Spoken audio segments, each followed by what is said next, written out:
Your নিষেধাজ্ঞার নিন্দা জানিয়ে কঠোর পদক্ষেপের হুঁশিয়ারি রাশিয়ার। ইউতে ইউক্রেনের যোগদানের বিষয়ে বুদাপেস্ট ও কিয়েভের বৈঠকের প্রস্তুতি। সিরিয়া লেবাননে ইসরায়েলের হামলা তুর্কির জন্য বড় হুমকি বলে দাবি করেছেন প্রেসিডেন্ট রিসেপ তাইয়েপ এরদোয়ান।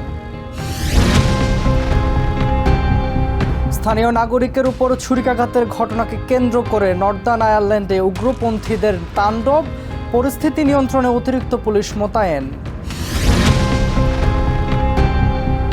এবং ক্রিট দ্বীপে অভিবাসী আটক কেন্দ্র স্থাপনের বিরুদ্ধে স্থানীয়দের বিক্ষোভ, গ্রিক পার্লামেন্টে পুশব্যাক সংক্রান্ত আইন পাশ।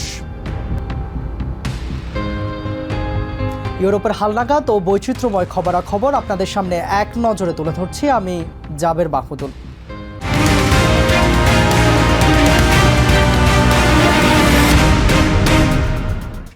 ইউরোপিয়ান ইউনিয়নের নতুন নিষেধাজ্ঞা ও ভূমধ্যসাগরে রুশ তেলবাহী জাহাজ জব্দের পরিকল্পনার তীব্র নিন্দা জানিয়েছে রাশিয়া।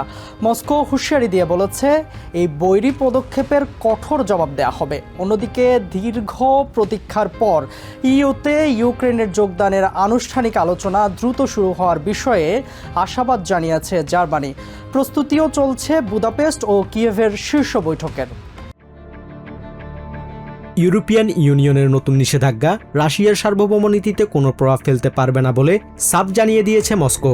বুধবার এক সংবাদ সম্মেলনে রুশ পররাষ্ট্র মন্ত্রণালয়ের মুখপাত্র মারিয়া জাকারোভা ব্রাসেলসের এই পদক্ষেপকে পাগলামি বলে অভিহিত করেন। তিনি হুঁশিয়ারি দেন, এই অন্যায্য নিষেধাজ্ঞার বিরুদ্ধে রাশিয়া অত্যন্ত কঠোর ও সক্রিয় পদক্ষেপ নেবে। ইউরোপিয়ান ইউনিয়নের নিষেধাজ্ঞা আমাদের সার্বভৌম নীতিতে কোনো প্রভাব ফেলতে পারবে না। ব্রাসেলসের এই পদক্ষেপ মূলত একটি পাগলামি।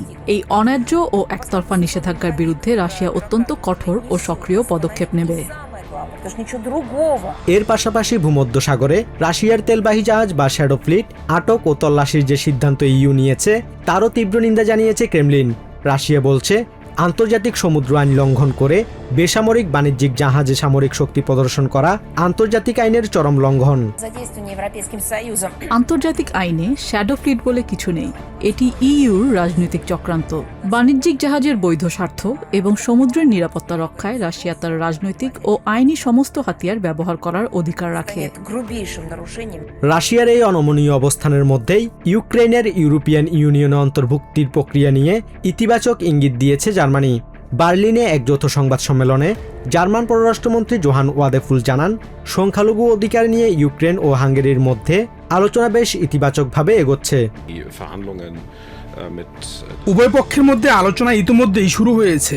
এই প্রক্রিয়াটি যেন অত্যন্ত শান্ত ও যত্ন সহকারে সম্পন্ন করা যায় তার জন্য আমরা ধৈর্য ধরে অপেক্ষা করতে প্রস্তুত।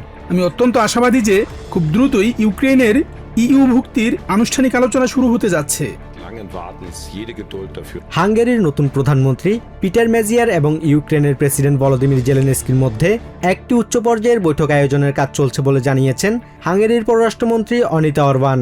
তবে ইউক্রেনকে কোনো ধরনের অস্ত্র সহায়তা না দেওয়ার নীতিতে হাঙ্গেরি এখনো অটল রয়েছে। আমরা হাঙ্গেরির প্রধানমন্ত্রী এবং ইউক্রেনের প্রেসিডেন্টের মধ্যে একটি উচ্চ পর্যায়ের বৈঠক আয়োজনের কাজ করছি। তবে কিয়েভকে অস্ত্র সহায়তা না দেওয়ার যে নীতি আমাদের ছিল তা এখনো পুরোপুরি অপরিবর্তিত রয়েছে। একদিকে রাশিয়ার ওপর ইউরোপের নতুন অর্থনৈতিক ও সামরিক চাপ, অন্যদিকে ইউক্রেনকে ইউরোপিয়ান ইউনিয়নের অংশ করার দ্রুত প্রক্রিয়া, সব মিলিয়ে মস্কো ও পশ্চিমাদের মধ্যকার ভূরাজনৈতিক উত্তেজনা যে আরও দীর্ঘস্থায়ী হচ্ছে তা বলাই বাহুল্য। Basudebnath, TVN24 news desk. Syria ও লেবাননে ইসরায়েলের সামরিক হামলা এখন তুর্কির নিরাপত্তার জন্যও বড় হুমকি হয়ে দাঁড়িয়েছে বলে সতর্ক করেছেন তুর্কির প্রেসিডেন্ট রিসেপ তাইয়েপ এরদোয়ান। বুধবার আঙ্কারায় দলীয় সভায় তিনি বলেন, ইসরায়েলি প্রধানমন্ত্রী বেঞ্জামিন নেতানিয়াহুর এই আগ্রাসন পুরো বিশ্বের শান্তি বিপন্ন করছে। এরদোয়ান অভিযোগ করেন, সাইপ্রাস দ্বীপে বিভেদের আগুন জ্বালিয়ে পূর্ব ভূমধ্যসাগরে জায়ানবাদের এজেন্ডা বাস্তবায়নের চেষ্টা চলছে। তুর্কি এবং তুর্কি সাইপ্রিয়টদের অধিকার ক্ষুণ্ণ করা হলে অত্যন্ত কঠোর জবাব দেওয়া হবে বলে হুঁশিয়ারি দেন তিনি। ইসরায়েলকে আন্তর্জাতিক আইনের আওতায় এনে এই গণহত্যা থামানো এখন নির্দিষ্ট কোনো দেশের নয়, বরং গোটা মানবজাতির দায়িত্ব বলে উল্লেখ করেন তিনি। Kardeşlerimize yönelik সিরিয়া ও লেবাননে নেতানিয়াহু এবং তার খুনি বাহিনীর হামলা এমন এক পর্যায়ে পৌঁছেছে যা এখন তুর্কির জন্য সমান হুমকি। ইসরায়েলকে অবশ্যই থামাতে হবে, এটা এখন গোটা মানবজাতির দায়িত্ব। পূর্ব ভূমধ্যসাগরে যদি তুর্কি কিংবা তুর্কি সাইপ্রিয়টদের অধিকারের ওপর আঘাত আসে, তবে আমাদের জবাব হবে অত্যন্ত স্পষ্ট এবং কঠোর। নর্দার্ন আয়ারল্যান্ডের বেলফাস্টে স্থানীয় এক নাগরিকের উপর ছুরিকাঘাতের ঘটনাকে কেন্দ্র করে ভয়াবহ অভিবাসী বিরোধী দাঙ্গা ছড়িয়ে পড়েছে। মুখোশধারী উগ্রপন্থীরা প্রবাসীদের বাড়িঘর ও গাড়িতে অগ্নিসংযোগের পর পরিস্থিতি নিয়ন্ত্রণে আয়ারল্যান্ড জুড়ে হাই অ্যালার্ট জারি করে অতিরিক্ত পুলিশ মোতায়েন করা হয়েছে। বুধবার ব্রিটিশ প্রধানমন্ত্রী কিয়ার স্টারমার এই বর্ণবাদী সহিংসতাকে সম্পূর্ণ অন্যায্য ও অগ্রহণযোগ্য বলে নিন্দা জানিয়েছেন। নর্দার্ন আয়ারল্যান্ডের বেলফাস্টের রাস্তায় রাস্তায় এখন কেবলই জ্বলন্ত গাড়ি আর ধ্বংসযজ্ঞের ছাই। গত সোমবার রাতে এক ব্যক্তির ওপর নৃশংস ছুরিকাঘাতের একটি ভিডিও সামাজিক মাধ্যমে ভাইরাল হওয়ার পর মঙ্গলবার রাতভর সেখানে তুমুল তাণ্ডব চালায় অভিবাসী বিরোধী বিক্ষোভকারীরা। এই ঘটনায় হাদি আলোদিত নামের এক সুদানি নাগরিককে গ্রেপ্তার করে আদালতে হাজির করার পরপরই মুখোশধারী শত শত উগ্রপন্থী ভাঙচুর ও অগ্নিসংযোগ শুরু করে। দাঙ্গাকারীরা মূলত বিভিন্ন দেশ থেকে আসা অভিবাসীদের লক্ষ্য করে এই হামলা চালায়। শত শত মুখোশধারী ব্যক্তি বিদেশিরা দূর হও স্লোগান দিয়ে প্রবাসীদের বাড়িঘরে ভাঙচুর চালায় এবং রাস্তায় থাকা অসংখ্য গাড়িতে আগুন ধরিয়ে দেয়। প্রাণ ভয়ে অনেক পরিবার নিজেদের ঘরবাড়ি ছেড়ে পালাতে বাধ্য হয়। Terrifying, you know. I was with my dog at the house, so I had to escape through the back door. Whenever my neighbor's dog was trapped in the house, so they were also trying to break into their house to get the dog. But I was lucky enough that my friends live nearby, so they let me crash for the night. এই ঘটনার পর Northern Ireland বিষয়ক মন্ত্রী Hillary van কড়া বার্তা দিয়েছেন। তিনি জানিয়েছেন রাস্তায় শৃঙ্খলা ফেরাতে এবং উগ্রপন্থীদের দমন করতে আরও 200 অতিরিক্ত পুলিশ মোতায়েন করা হচ্ছে। Nothing can justify the violence that we saw on the streets of Northern Ireland last night with masked thugs trying to burn and intimidate people out of their homes. Those organising these protests claim they're doing so to protect communities. In fact, they're doing the very opposite. এই অরাজক পরিস্থিতির তীব্র নিন্দা জানিয়ে British প্রধানমন্ত্রী Keir Starmer পার্লামেন্টে কড়া বার্তা দিয়েছেন। রাস্তায় শৃঙ্খলা ফেরাতে এবং উগ্রপন্থীদের দমন করতে আয়ারল্যান্ড পুলিশকে পূর্ণ সমর্থনের কথা জানান তিনি। We are united in calling for calm and determined to restore order, support the police and all those on the front line, and ensure that justice is done. বেলফাস্টের মিথোডিস্ট মিশনের পক্ষ থেকে এই সহিংসতাকে অরাজকতা বলে উল্লেখ করা হয়েছে। তবে এই তীব্র সামাজিক উত্তেজনার মধ্যেই স্থানীয় আদালত মূল অভিযুক্ত সুদানি নাগরিকের জামিন নামঞ্জুর করে তাকে 4 সপ্তাহের হেফাজতে পাঠিয়েছেন। এক ব্যক্তির অপরাধকে কেন্দ্র করে পুরো অভিবাসী সম্প্রদায়ের ওপর উগ্রপন্থীদের এই পরিকল্পিত হামলা বহু সংস্কৃতির দেশ হিসেবে পরিচিত ব্রিটেনের সামাজিক সম্প্রীতি ও আইনশৃঙ্খলার জন্য এক বড় ধাক্কা।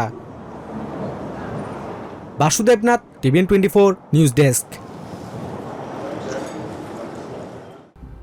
গ্রিসের ক্রিট দ্বীপে অস্থায়ী অভিবাসী আটক কেন্দ্র স্থাপনে সরকারি সিদ্ধান্তের বিরুদ্ধে ফুঁসে উঠেছে স্থানীয় বাসিন্দারা। পর্যটন মৌসুমে নিরাপত্তার অজুহাতে সরকারের এই সিদ্ধান্তের তীব্র প্রতিবাদ জানায় বিক্ষোভকারীরা। এদিকে আশ্রয় আবেদন নাকচ হওয়া অভিবাসীদের আফ্রিকার কোনো তৃতীয় দেশে ফেরত পাঠাতে গ্রিক পার্লামেন্টে দ্রুত পুশব্যাক সংক্রান্ত একটি নতুন আইন পাশ করা হয়েছে। গ্রিসের অন্যতম পর্যটন কেন্দ্র ক্রিট দ্বীপের হেরাক্লিয়ন শহর এখন উত্তপ্ত। লিবিয়া থেকে সমুদ্রপথে রেকর্ড সংখ্যক অভিবাসীর আকস্মিক অনুপ্রবেশের পর দ্বীপটিতে নতুন একটি অস্থায়ী আটক কেন্দ্র তৈরির পদক্ষেপ নেয় সরকার। আর এই পরিকল্পনার খবর ছড়িয়ে পড়তেই বুধবার ব্যানার ফেস্টুন নিয়ে রাস্তায় নেমে আসেন শত শত স্থানীয় বাসিন্দা। গত মঙ্গলবারও ক্রিট উপকূলে আলাদা আলাদা নৌকায় 3 শতাধিক অভিবাসীকে উদ্ধার করেছে কোস্টগার্ড, যার একটি নৌকাতেই ছিল 192 জন।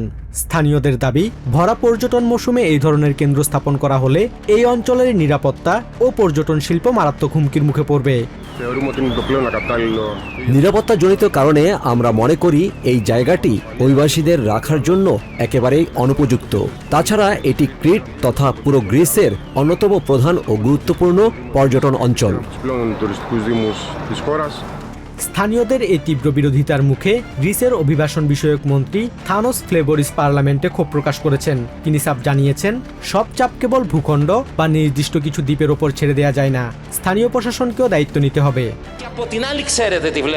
আমরা ইতোমধ্যেই অন্য 4টি ইউরোপিয়ান দেশের সাথে আলোচনা শুরু করেছি।